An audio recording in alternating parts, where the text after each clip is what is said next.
Praise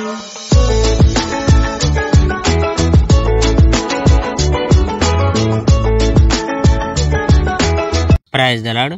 ప్రభువైన యేసుక్రీస్తు వారు ఈరోజు మనకు అందిస్తున్నటువంటి వాగ్దానం 2వ దినవృత్తాంతములు 7వ అధ్యాయం 1వ వచనం.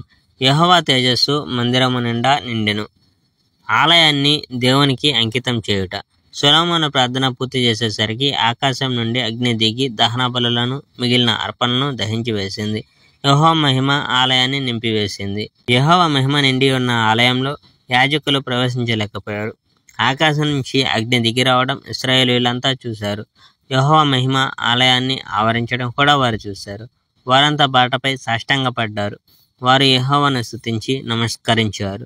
వారు ఇంకా ఇలా అన్నారు: ప్రభువు ఉత్తముడు, ఆయన కరుణ ఎప్పటికీ కొనసాగుతుంది. పిమ్మట రాజైన సొలొమోను ఇశ్రాయేలు ప్రజలందరూ యెహోవా ముందు బలులు అర్పించారు. రాజైన సొలొమోను 22,000 గిత్తలను 1,20,000 గొర్రెలను బలి ఇచ్చాడు.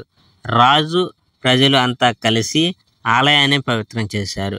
అది యెహోవా ఆరాధనకై వినియోగింపబడాలి. యాజకులు తమ కర్తవ్యాన్ని నిర్వర్తించడానికి సిద్ధంగా నిలబడ్డారు. లేవీయులు కూడా యెహోవా మేళం వాయించి పనిముట్లు పట్టుకొని నిలిచారు. దేవునికి వందనాలు అర్పించే నిమిత్తం ఈ వాద్య విశేషాలను రాజైన దావీదు చేయించాడు. దేవుని ప్రేమ అనంతం అని యాజకులు లేవీయులు పలికారు. లేవీయులకు ఎదురుగా నిలబడి బాకాలు ఊదారు.